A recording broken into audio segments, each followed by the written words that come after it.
kan. Ya, nggak perlu penjelasan panjang lebar ya, tentang biologi aja tuh.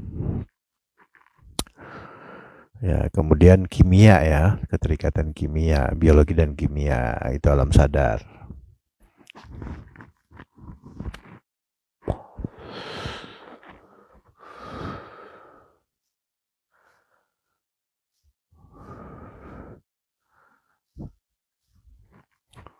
Ya, baik.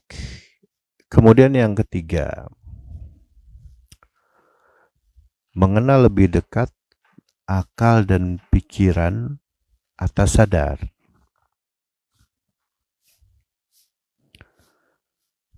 Nah ini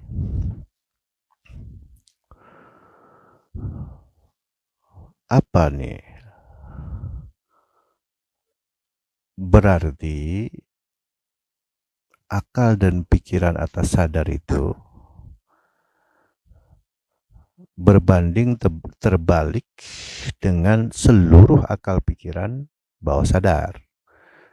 Sekali lagi ya, akal pikiran atas sadar ini berbanding terbalik dengan seluruh akal pikiran bawah sadar.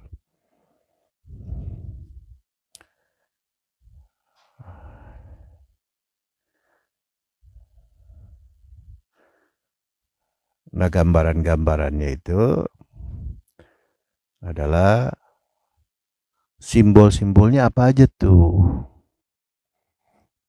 Kalau akal pikiran bawah sadar kan simbol-simbolnya hewan, hewani, nabati, bendawi. Nah, kalau akal pikiran atas sadar itu, apakah ada simbol-simbolnya? Ternyata ada. Cuman dia metafisik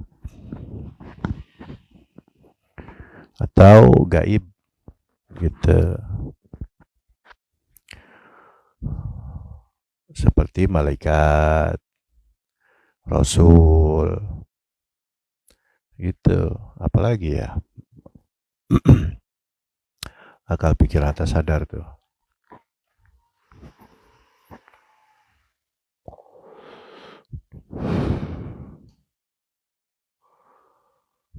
Bidadari,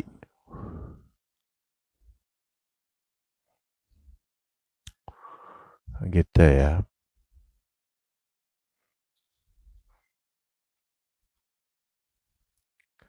Ya paling enggak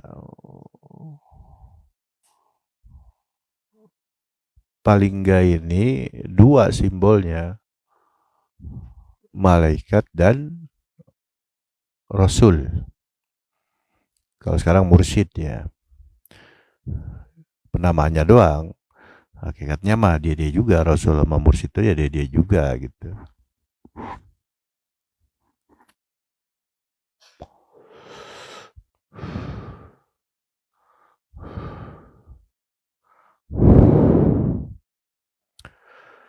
Nah, manusia dilahirkan ke muka bumi itu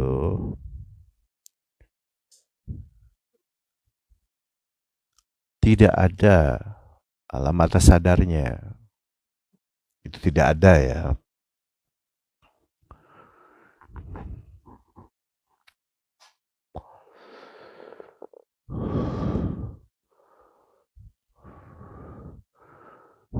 Makanya kenapa diturunkan rasul, diturunkan nabi, diturunkan kitab suci, kemudian diturunkan pewaris-pewaris nabi. Itu tujuannya memfasilitasi manusia untuk memasuki akal pikiran atas sadar. Tujuannya itu. Nah, sekarang cara-caranya dulu.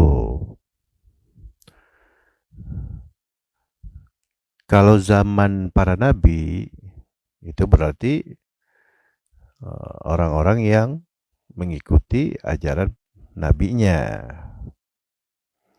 Kalau zaman Nabi Muhammad, ya berarti murid-muridnya Nabi Muhammad atau para sahabatnya Nabi.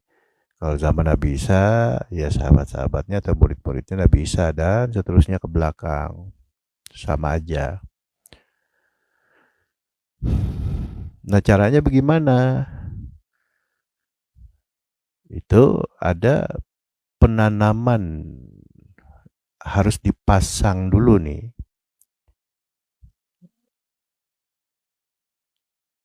Unsur langit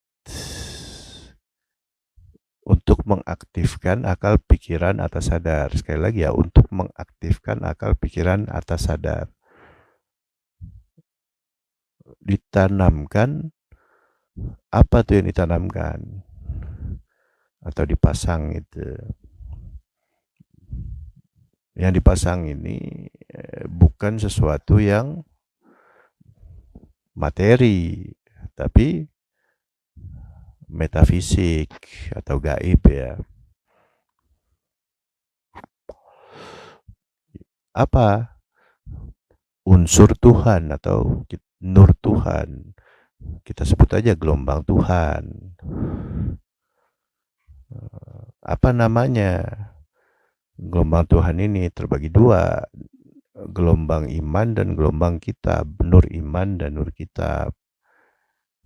Nah, ini ada di Asyura ayat 52 ya. Sebelum dipasangkan itu dan berproses melalui nur itu, kita nggak akan tahu apa itu iman, apa itu kitab.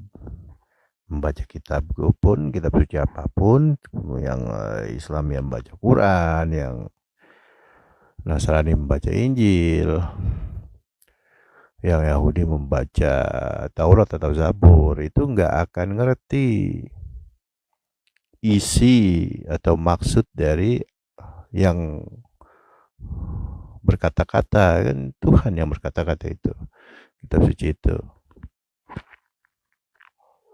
Walaupun kita sudah ahli dalam alih bahasa. Ya, Quran kan bahasa Arab tuh. Kita sudah ahli dalam alih bahasa.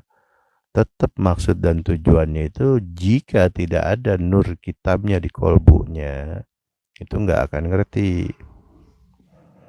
Gitu.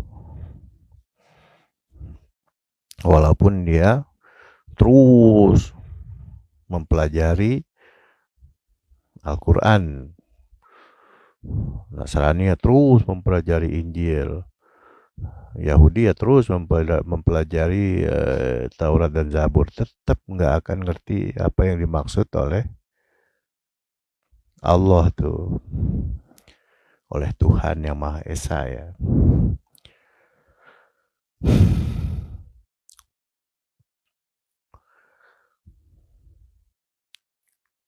Tapi penyempurnaan ya, sifatnya kitab suci ini penyempurnaan. Jadi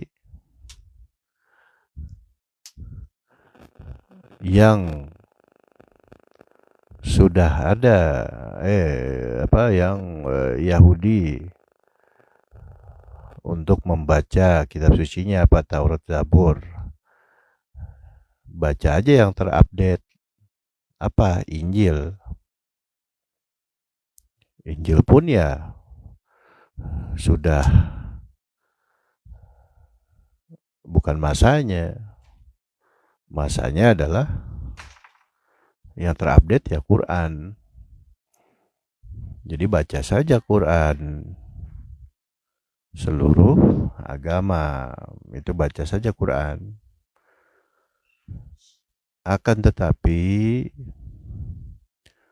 baca Quran ini, walaupun orang Islam sendiri yang tadi saya sampaikan kan, walaupun dia ahli dalam alih bahasa, ahli tafsir, ahli terjemah, ahli bahasa Arab, walaupun orang Arab sendiri dan lain sebagainya, walaupun di zaman Nabi sekalipun Arabnya kan,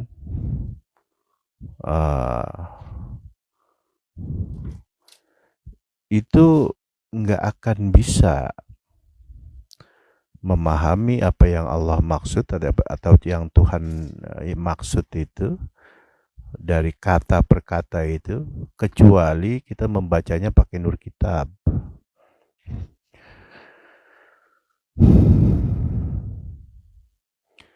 Nah, itu berarti yang terpenting itu bukan